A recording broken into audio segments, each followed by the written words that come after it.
Samedi 27 septembre 2025, mesdames et messieurs, bonsoir, bienvenue à cette édition de cette journée donc sur la télévision Labari. Une édition que nous débutons avec le bras de fer entre le Niger, l'État du Niger donc, et Orano.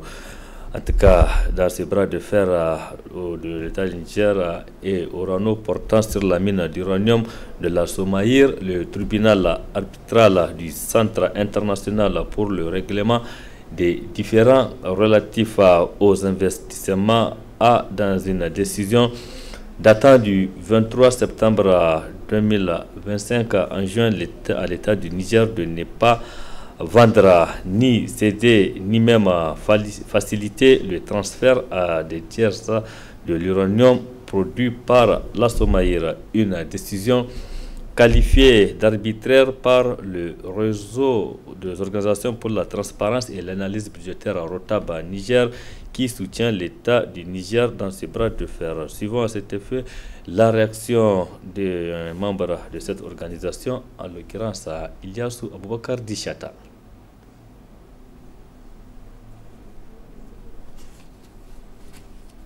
Du haut de cette tribune, je tiens à dénoncer le soutien assumé et revendiqué par la France au terrorisme au Sahel et au Niger en particulier.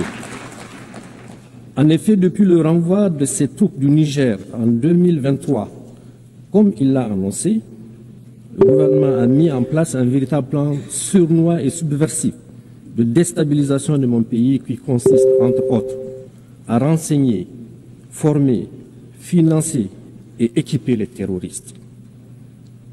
À des tentatives malheureuses pour créer les conditions d'un conflit interethnique au Niger et au Sahel, en une campagne de désinformation et intoxication pour discréditer mon pays, ses institutions, ses responsables politiques et son armée, en entretenant et en alimentant une tension politique permanente entre mon pays et certains de ses voisins.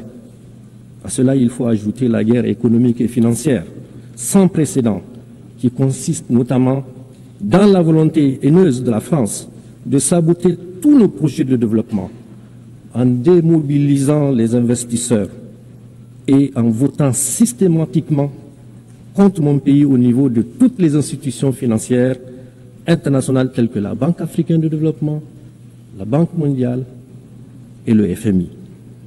Madame la Présidente, Mesdames et Messieurs, ce qui se passe aujourd'hui dans notre région du Sahel et au Niger en particulier est la résultante de plusieurs facteurs.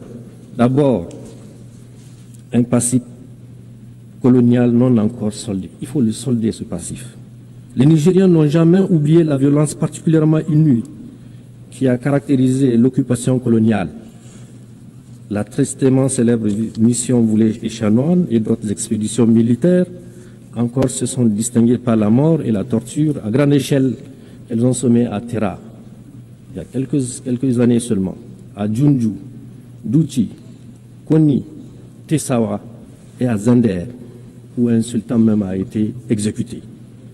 Madame la Présidente, Mesdames et Messieurs, du haut de cette auguste tribune, mon pays, le Niger, s'adresse à la conscience du monde pour montrer du doigt cette force hostile qui, depuis le 19e siècle, ne désarme pas et mène encore de nos jours une guerre totale contre mon pays, comme en témoigne l'assassinat le 27 novembre 2021 à Terra des jeunes manifestants par l'armée française et la menace d'intervention militaire de la CEDEAO instrumentalisée par la France. Il faut appeler les choses par leur nom.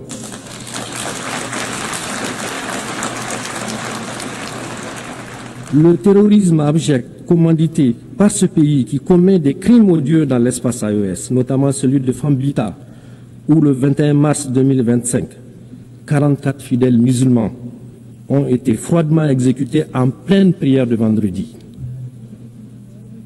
Cette tribune m'offre aussi l'occasion de rendre un hommage et d'avoir une pensée pieuse pour tous nos soldats tombés et les civils assassinés par les balles de nos ennemis. Ces crimes nous rappellent d'ailleurs ceux commis par la France au Niger depuis 1899 et qui saignent encore dans notre mémoire collective. Au nom du droit de l'homme, Je parle des victimes innocentes de la mission Afrique centrale. Je parle des villes et des villages pillés et incendiés. Je parle des carnages de Junju et de Lougou. Je parle des villes martyrs de Kourankalgo, où la population a été entièrement exterminée, de Birnoukoni, où plus de 7000 morts ont été jetés dans des fosses communes. Je parle au nom des femmes enceintes éventrées et des fœtus jetés en pâture au charognard. Je parle au nom des femmes violées et des fillettes pendues. Je parle au nom des hommes fusillés et des résistants décapités. Au nom de mon pays, le Niger, je demande solennellement à la France de savoir, de faire devoir de mémoire, de faire devoir de mémoire.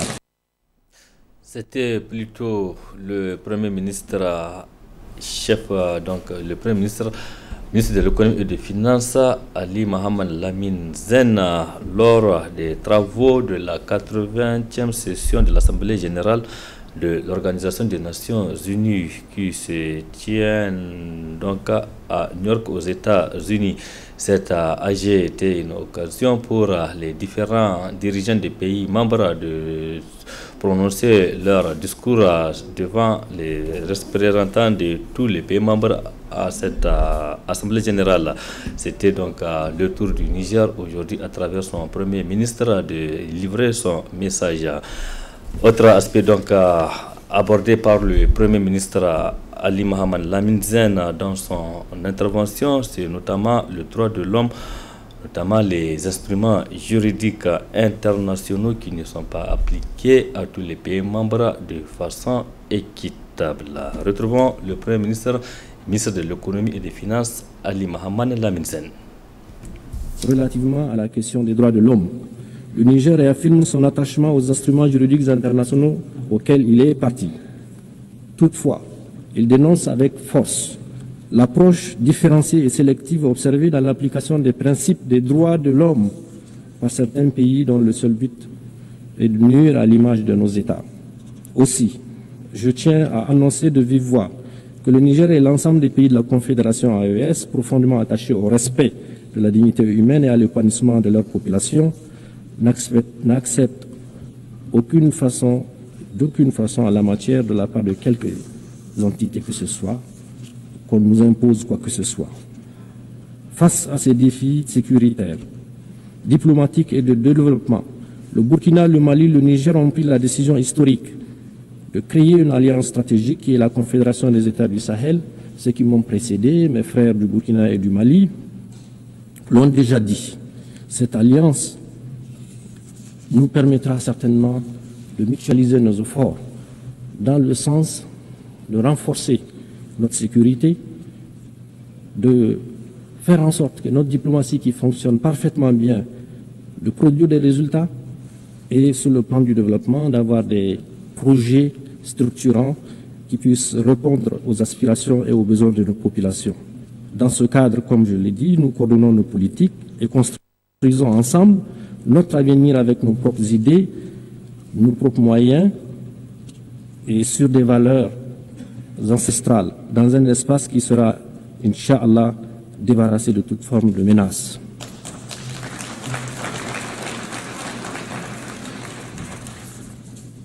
Pour conclure mon propos, je dirais que le Niger, terre millénaire aux confins du Sahara, fait face, de par son histoire et de sa géographie, à des adversités multiples. Il faut le dire, les effets du changement climatique, des sécheresses suivies des inondations qui rendent la vie de nos agriculteurs et éleveurs de plus en plus précaire, les défis de nos populations et le maintien d'une grande partie de notre jeunesse dans le besoin, malgré la richesse de notre sous-sol longtemps exploité par des puissances étrangères. Le terrorisme encouragé et financé par les puissances occidentales. Chaque fois que nous dénonçons les accords léoniens qu'ils faisaient signer pour continuer à exploiter nos ressources à leur guise, ce terrorisme orchestré endeuille nos villes, vide nos campagnes et leurs forces vives. De leurs forces vives et a mis seulement la terreur et prive nos populations rurales d'écoles et de soins médicaux. Mais le Niger, ensemble avec les deux autres pays, le Burkina et le Mali, sont en train de reconnaître, de renaître. Et la refondation est aujourd'hui en marche sous l'impulsion de nos trois chefs d'État et par la ferme volonté de son peuple déterminé à prendre en charge son destin.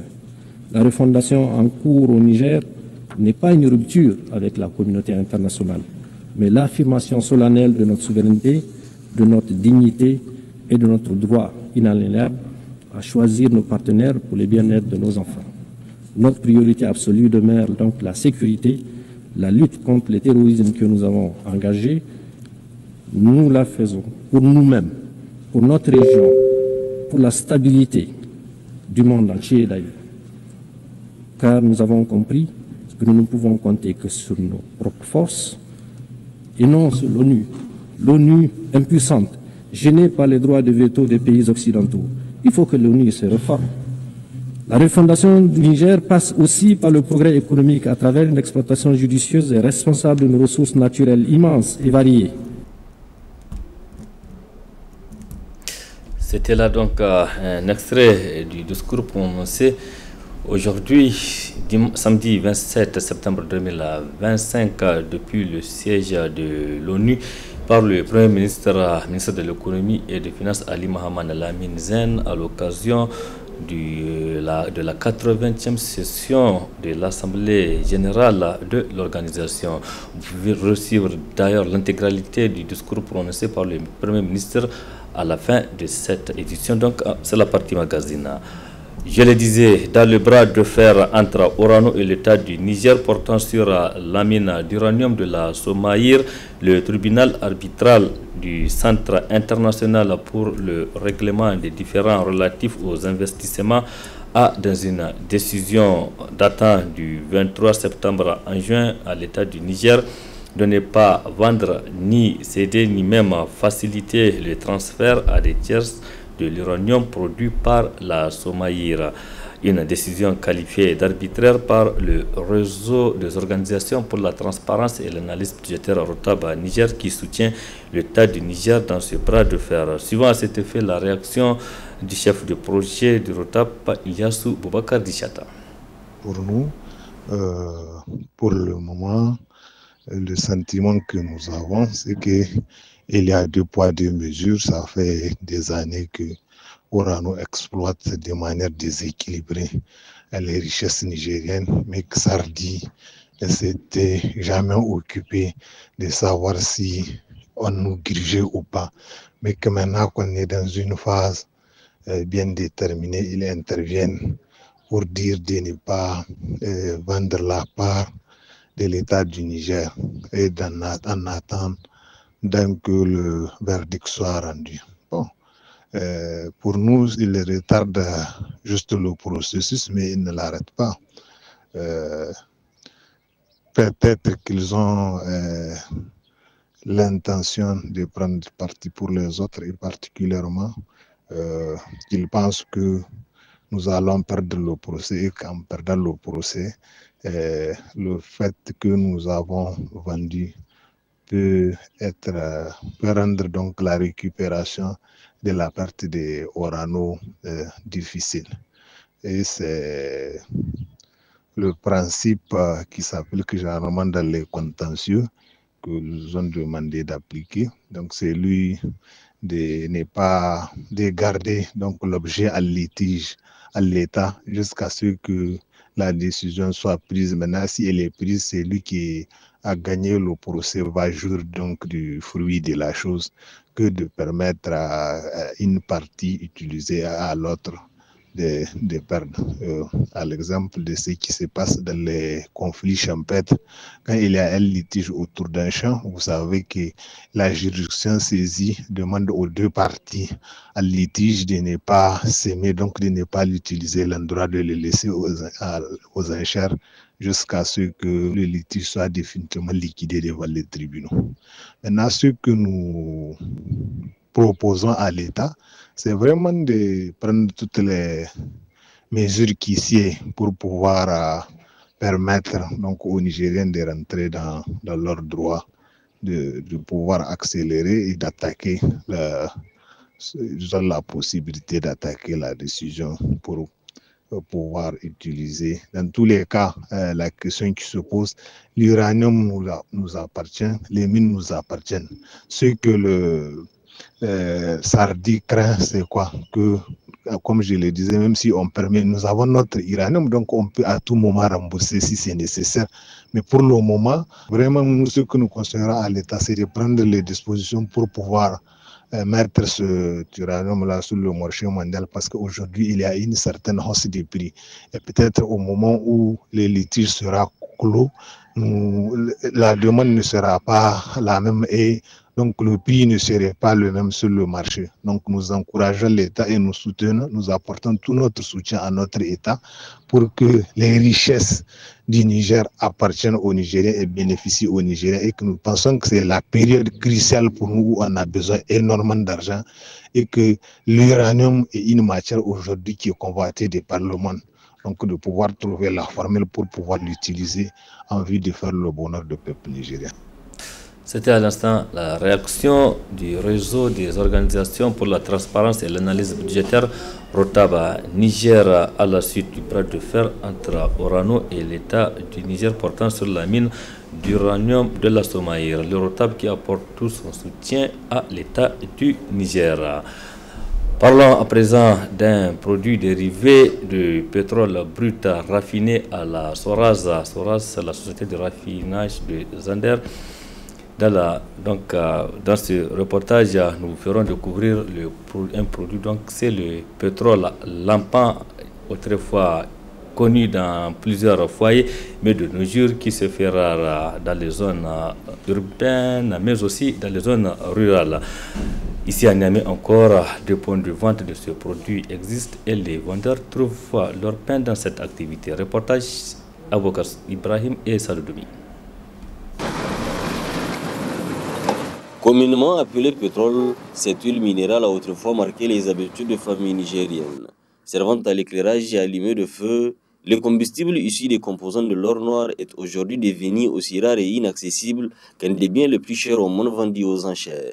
Amadou Nourou, que nous avons rencontré au hasard, est l'un de ces rares vendeurs qui exerce encore la commercialisation du pétrole. Le pétrole à station, il gagne 240. Nous goya kala ko to 500 litre to 500 ato 500 irgo gada yadini kalso ko karbanda asiba station kalso habuno ir ko ga ceci so habu ga der zamba takin zongi du zambargu bido 25 so bine duro bumbo no go sendi jirba babi foi ko ceci bido hinkin ne du so mo adaini cega hala gono. J'exerce cette activité depuis que le litre s'est vendu à 240 à la station. De nos jours, c'est seulement au marché que nous le trouvons, là où il s'est fait également de plus en plus rare. Actuellement, mon stock est presque épuisé. Beaucoup de gens l'utilisent encore pour le besoin de leur activité.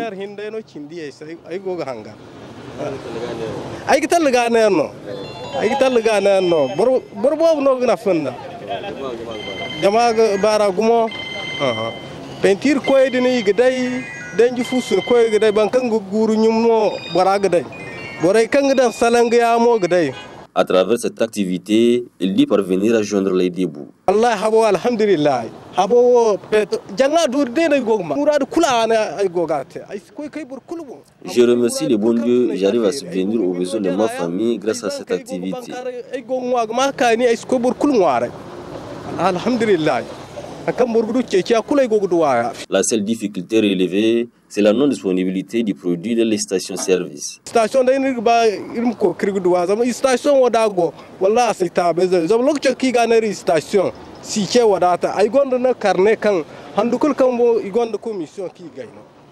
Mon seul souhait est qu'il soit disponible dans les stations-service comme c'était le cas autrefois. C'est plus économique pour moi car ils me garantissent non seulement des commissions mais aussi la disponibilité à plein temps.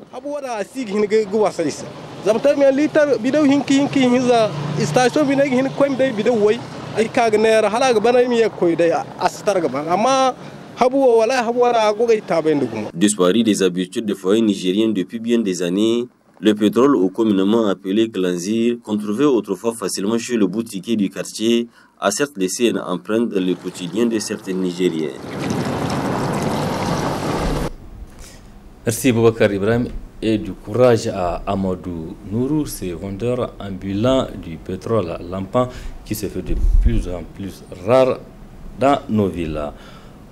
Comme annoncé, la partie magazine de ce journal est consacrée au discours prononcé ce samedi 27 septembre 2025 par le Premier ministre du Niger, ministre de l'économie et des finances Ali Mohamed Lamine Zen, à l'occasion de la 80e session de l'Assemblée générale de l'Organisation des Nations Unies, ONU, dont les travaux se poursuivent au siège de l'organisation à New York.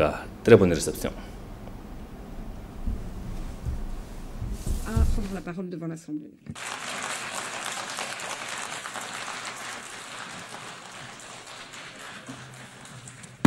Excellence, que j'invite à prendre la parole devant l'Assemblée.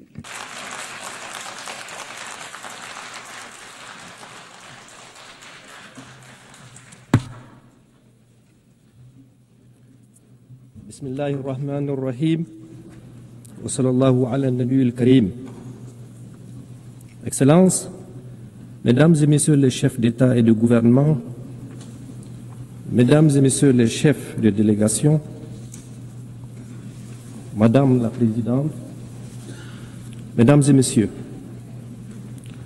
j'ai l'insigne honneur de vous délivrer au nom du peuple nigérien souverain les salutations et le message de son Excellence le général d'armée Abdrahman Chani, président de la République du Niger, chef de l'État. Permettez-moi tout d'abord de vous adresser, Madame la Présidente, mes sincères félicitations pour votre élection à la présidence de cette 80e session de l'Assemblée générale des Nations unies.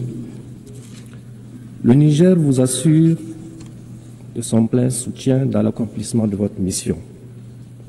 Je tiens également à saluer l'engagement et le leadership de votre prédécesseur dans la conduite de la 79e session. Madame la Présidente, Messieurs, avant de rentrer dans le vif du sujet, je voudrais dire que le Niger soutient le discours prononcé au nom de la Confédération des États du Sahel à cette même tribune par mon frère et ami, son Excellence Abdoulaye Maïga, Premier ministre du Mali, hier le 26 septembre 2025.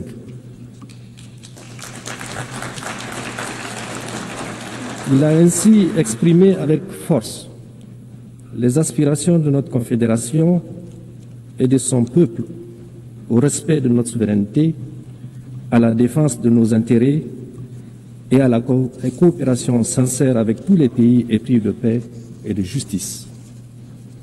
Madame la Présidente, Mesdames et Messieurs, je tiens solennellement à exprimer ici la volonté du peuple nigérien souverain, à travers son gouvernement, à entretenir des relations amicales et de coopération avec tous les gouvernements et des peuples épris de paix et de justice.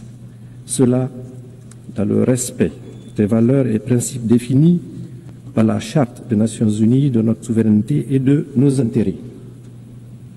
Comment d'ailleurs peut-il en être autrement quand on sait que tout au long de leur histoire, les peuples de l'espace nigérien et du Sahel en général, riches de leur grande diversité sociale et culturelle, ont toujours su puiser dans leurs valeurs ancestrales pour tisser des liens séculaires et coexister harmonieusement entre eux et avec leurs voisins. Parmi ces valeurs qui fondent notre lien social, notre unité et nos aspirations communes, figurent en bonne place le brassage interethnique et la parenté à plaisanterie, le respect de l'altérité, la tolérance religieuse, la solidarité, la paix. Tout au long de notre histoire, nous avons renforcé le brassage entre les populations Hausa, Zerma, Peul, Touareg, Kanouri, Gourmanché, Toubou, Arabe, Boudouma. Ce brassage nous a permis de créer des liens de sang et des alliances indestructibles entre les Nigériens. Madame la Présidente, Mesdames et Messieurs, vous pouvez le constater aisément, le peuple nigérien, les peuples du Sahel, donc, ont une grande tradition de vivre ensemble dans la diversité, la solidarité, la paix et la cohésion.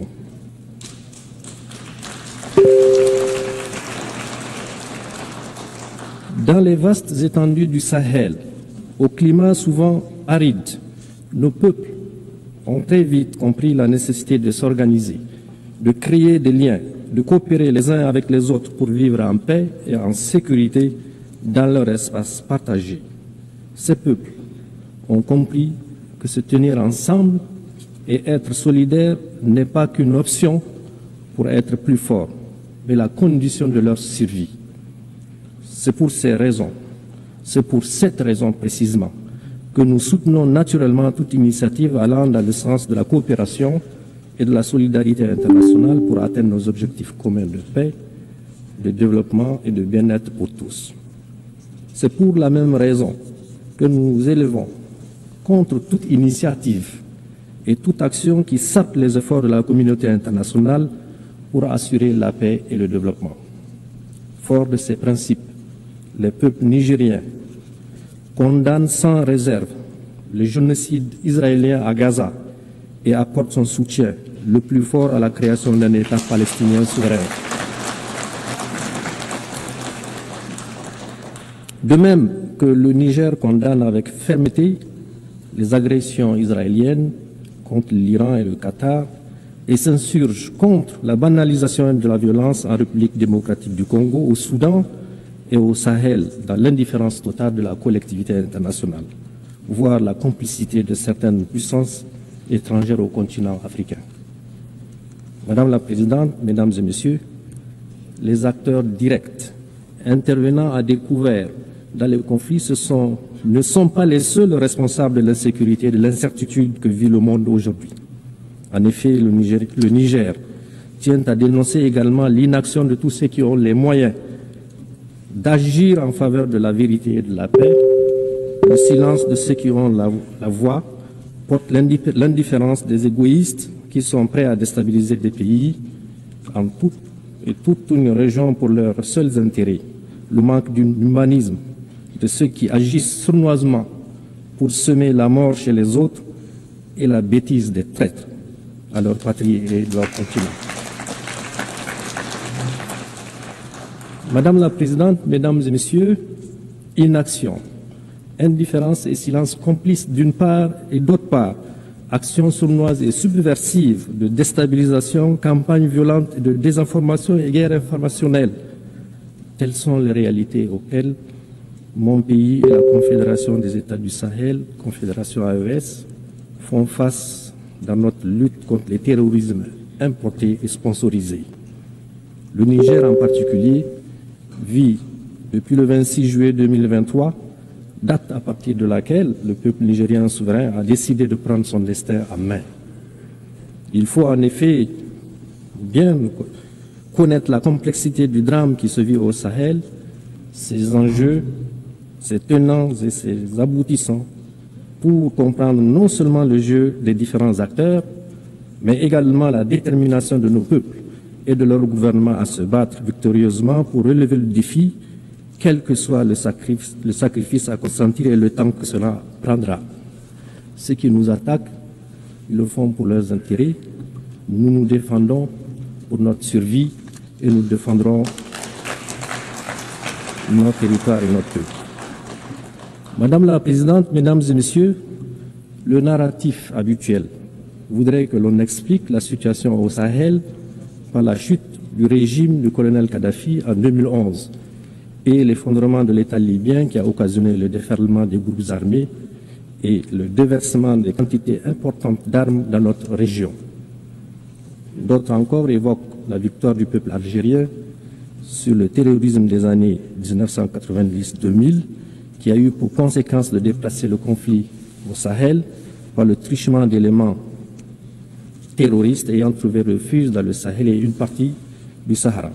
À cela, il faut ajouter le fait indiscutable, au fur et à mesure que les armées des puissances occidentales s'installent dans les pays du Sahel, notamment au Mali, au Niger et au Burkina, pour prétendument les aider à y faire face, l'on a assisté à une extension et à une densification tout aussi progressive du phénomène terroriste dans la région. La corrélation est évidente. Enfin, il est tout aussi admis comme une vérité indiscutable que non seulement les vrais et principaux chefs terroristes ne sont pas originaires de notre espace sahélien, mais également ils disposent des moyens logistiques importants. D'un mode opératoire particulier et fomentent d'une violence aveugle et une nuit qui sont totalement étrangers à notre espace géographique et culturel. En effet, nos pays ont certes connu dans leur histoire et dans un passé encore récent des guerres au nom de la religion et des épisodes de rébellion, mais n'ont jamais connu une violence meurtrière gratuite et sans discernement de l'ampleur de celle que nous connaissons aujourd'hui.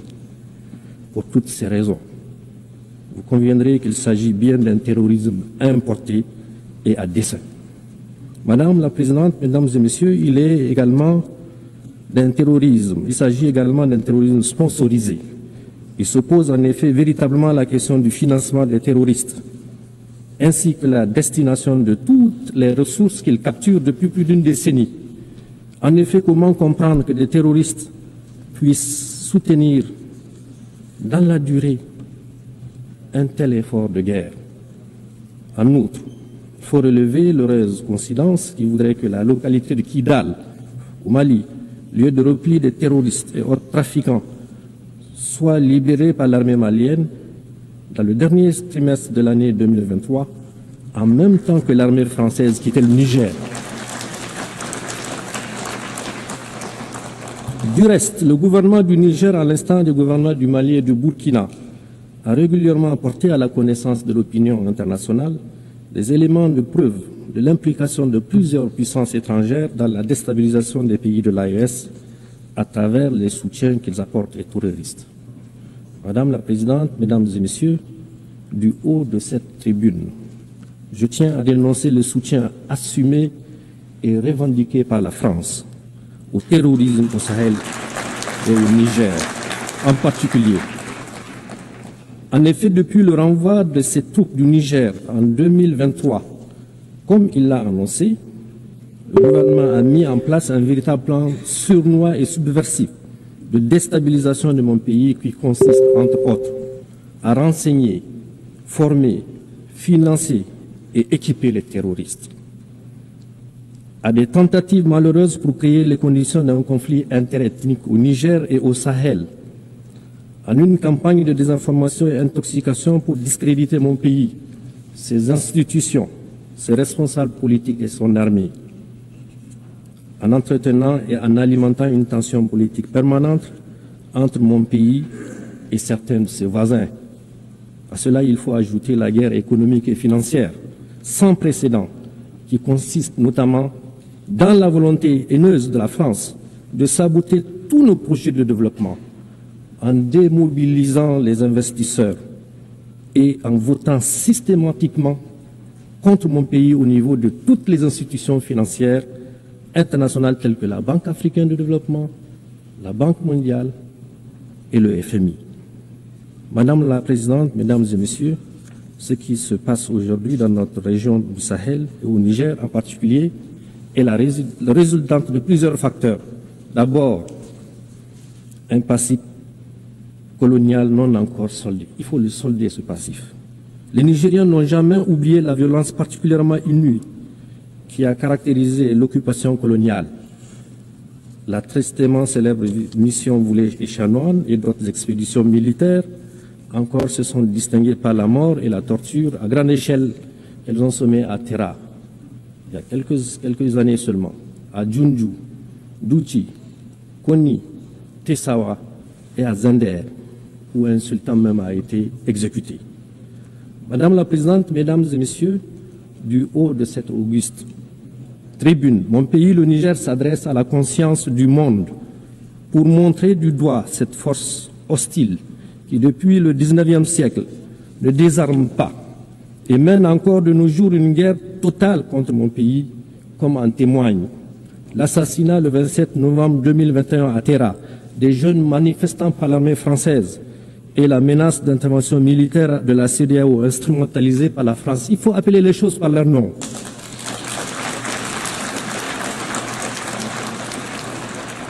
Le terrorisme abject commandité par ce pays qui commet des crimes odieux dans l'espace AES, notamment celui de Fambita, où le 21 mars 2025, 44 fidèles musulmans ont été froidement exécutés en pleine prière de vendredi. Cette tribune m'offre aussi l'occasion de rendre un hommage et d'avoir une pensée pieuse pour tous nos soldats tombés et les civils assassinés par les balles de nos ennemis. Ces crimes nous rappellent d'ailleurs ceux commis par la France au Niger depuis 1899 et qui saignent encore dans notre mémoire collective. Au nom du droit de l'homme, je parle des victimes innocentes de la mission Afrique centrale, je parle des villes et des villages pillés et incendiés, je parle des carnages de Junju et de Lougou, je parle des villes martyrs de Kourankalou où la population a été entièrement exterminée, de Birnukoni où plus de 7000 morts ont été jetés dans des fosses communes. Je parle au nom des femmes enceintes éventrées et des fœtus jetés en pâture au charognard. Je parle au nom des femmes violées et des fillettes pendues. Je parle au nom des hommes fusillés et des résistants décapités. Au nom de mon pays, le Niger, je demande solennellement à la France de savoir, de faire devoir de mémoire, de faire devoir de mémoire et de reconnaître ces crimes, de reconnaître ces crimes, de reconnaître ces crimes. À ce sujet d'ailleurs, le général Tchani a mis en place une commission d'experts, d'universitaires et de scientifiques pour étudier cette période sombre de notre histoire et écrire l'histoire véritable de notre pays afin de rétablir les faits, de rétablir la vérité, nous réapproprier notre histoire et de donner à notre grand peuple toute sa dignité. Ensuite, le pillage de nos ressources au détriment des Nigériens et de l'environnement. En effet, un demi-siècle d'exploitation, l'uranium n'a apporté aux Nigériens que misère, pollution, rébellion, corruption, désolation et aux Français, prospérité et puissance. Vous allez à Arlit aujourd'hui, toutes les nappes phréatiques sont contaminées. C'est inacceptable. Aussi, depuis l'avènement du Conseil national pour la sauvegarde de la patrie et la décision du gouvernement du Niger d'exercer sa souveraineté sur ses ressources, ce gouvernement, en désarroi, cherche à nous entraîner dans des procès interminables pour arrêter l'exploitation et la vente de notre minerai. Madame la Présidente, Mesdames et Messieurs, j'aimerais cependant dire avec force que loin de briser notre élan, l'adversité à laquelle nous faisons face a renforcé notre conviction, notre détermination à combattre jusqu'à la victoire finale, Inch'Allah, les terroristes et leurs sponsors.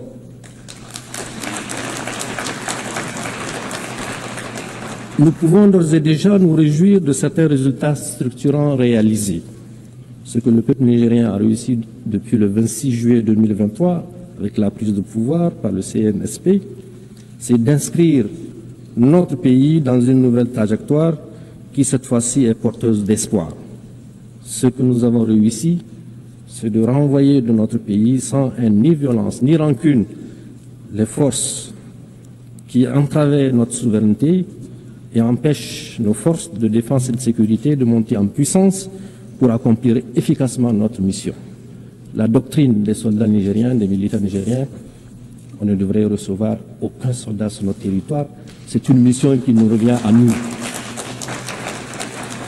Ce que nous avons réussi, c'est de dénoncer tous les contrats, textes législatifs, traités et conventions injustes qui ne vont pas dans le sens de l'intérêt de notre peuple et de notre pays. C'est un signal fort pour tous ceux qui ont l'habitude et l'intention de piller le Niger que désormais notre pays défendra ses intérêts sans complaisance et avec tous les moyens à notre disposition. Ce que nous avons réussi, c'est l'affirmation de notre souveraineté sur nos ressources naturelles longtemps spoliées et pillées par des puissances étrangères, avec la complicité malheureusement de certains de nos compatriotes.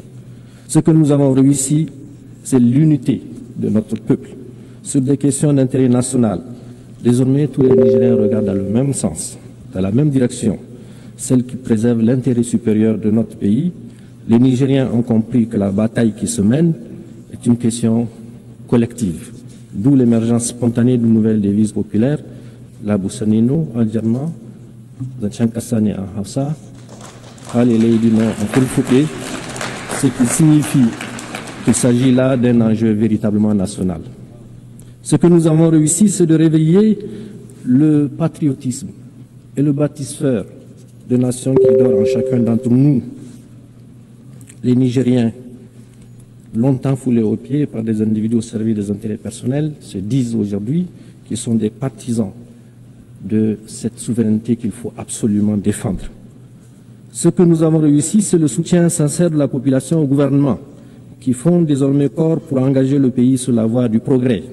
Ce que nous avons réussi, c'est de prouver que le Niger peut tenir debout, faire face courageusement et avec succès au terrorisme, assurer ses dépenses de souveraineté, faire des dépenses d'investissement, bref, vivre sans la prétendue assistance étrangère, souvent utilisée pour menacer ou humilier notre peuple.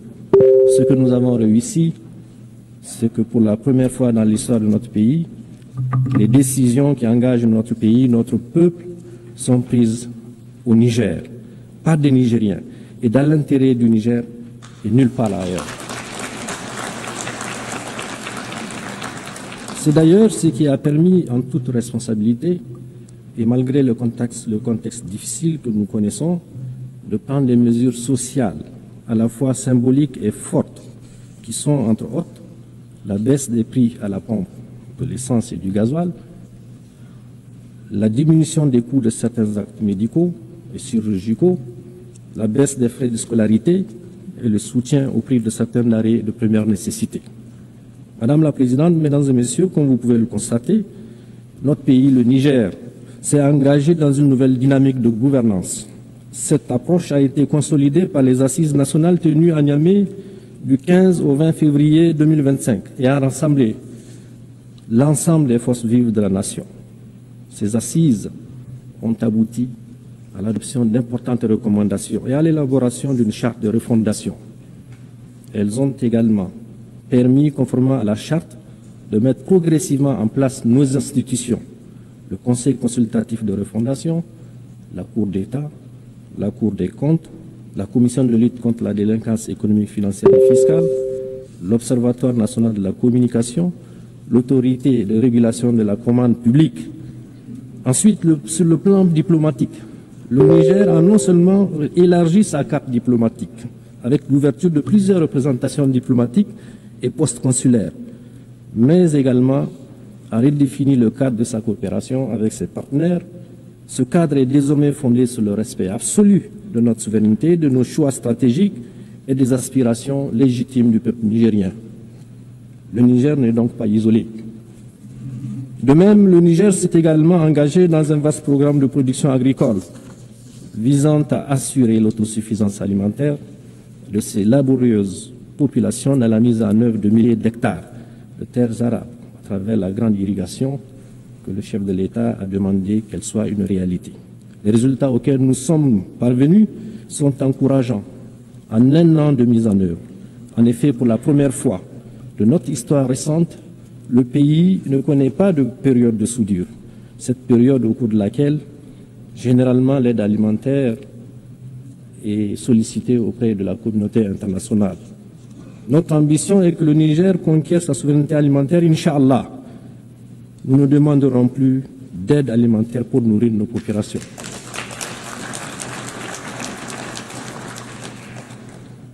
Au plan économique, malgré les sanctions iniques imposées au Niger et le blocus économique et financier, soutenu justement par ce pays, qui est la France, qui tente toujours de mettre en place un mécanisme pour bloquer, nous avons courageusement maintenu le cap des réformes macroéconomiques qui se sont traduites notamment par une inflation sous contrôle à moins 0,1% en fin août 2025 et escomptant une croissance économique en termes réels d'environ 7% sur la période 2025-2028. En outre, notre déficit budgétaire qui était de 5,4% du PIB en 2023, sera, Inch'Allah, contenu à 3%. Déjà, on a les résultats à la fin de l'année 2025. Enfin, des efforts considérables sont déployés pour améliorer notre profil d'endettement. Madame la Présidente, Mesdames et Messieurs, relativement à la question des droits de l'homme, le Niger réaffirme son attachement aux instruments juridiques internationaux auxquels il est partie. Toutefois, il dénonce avec force l'approche différenciée et sélective observée dans l'application des principes des droits de l'homme par certains pays dont le seul but est de nuire à l'image de nos États. Aussi, je tiens à annoncer de vive voix que le Niger et l'ensemble des pays de la Confédération AES, profondément attachés au respect de la dignité humaine et à l'épanouissement de leur population, n'acceptent d'aucune façon en la matière de la part de quelques entités que ce soit, qu'on nous impose quoi que ce soit. Face à ces défis sécuritaires, diplomatiques et de développement, le Burkina, le Mali, le Niger ont pris la décision historique de créer une alliance stratégique qui est la Confédération des États du Sahel. Ceux qui m'ont précédé, mes frères du Burkina et du Mali, l'ont déjà dit. Cette alliance nous permettra certainement de mutualiser nos efforts dans le sens de renforcer notre sécurité, de faire en sorte que notre diplomatie qui fonctionne parfaitement bien, de produire des résultats et sur le plan du développement, d'avoir des projets structurants qui puissent répondre aux aspirations et aux besoins de nos populations. Dans ce cadre, comme je l'ai dit, nous coordonnons nos politiques et construisons ensemble notre avenir avec nos propres idées, nos propres moyens et sur des valeurs ancestrales, dans un espace qui sera, Inch'Allah, débarrassé de toute forme de menace.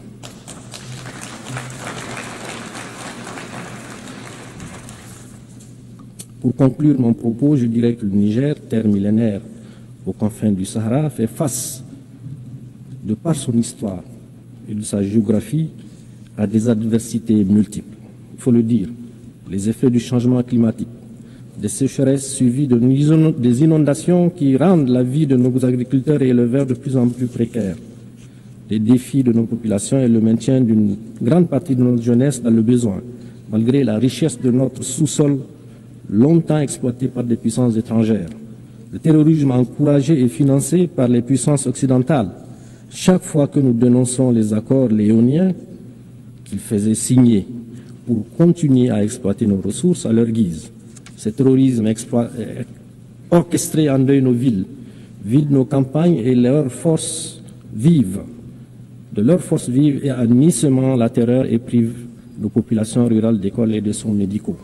Mais le Niger, ensemble avec les deux autres pays, le Burkina et le Mali, sont en train de reconnaître, de renaître.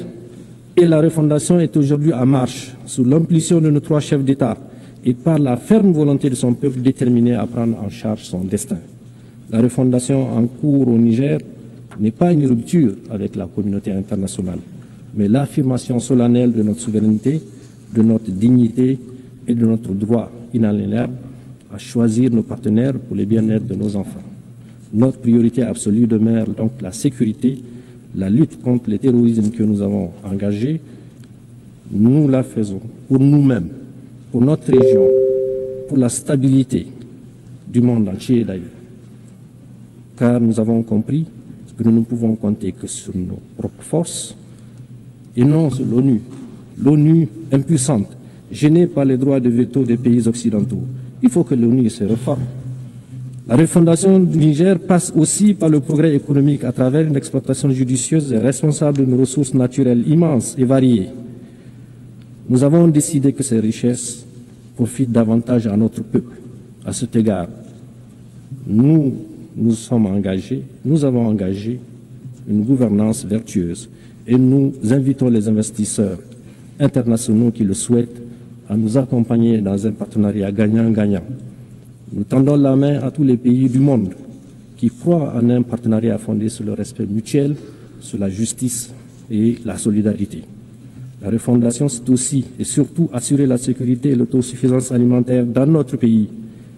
À cet égard, notre gouvernement mise sur l'agroécologie et la grande irrigation. Je le disais plus haut, compter sur nos propres moyens reste le credo du chef de l'État, le général Tchani. Madame la Présidente, nous croyons encore au multilatéralisme comme voie pour relever les défis globaux. Cependant, cette valeur doit être réformée pour être plus exclusive, inclusive et plus juste. L'Afrique doit avoir sa place, la place qui lui revient dans les instances de décision internationales, y compris au Conseil de sécurité. La voix de l'AES doit être entendue lorsqu'on discute de la paix dans le monde. Nous avons notre partition à jouer. Travaillons ensemble à bâtir. Travaillons ensemble à bâtir un monde plus juste, plus équilibré, plus résilient. Un monde où la sécurité n'est pas le privilège de quelques puissances, mais le droit de tous les pays, qu'ils soient grands ou petits. Un monde où la vie de chaque nation compte sans aucune discrimination et où les cris des peuples sont entendus. Mesdames et messieurs, je vous remercie au nom de mon pays, le Niger et de l'AES.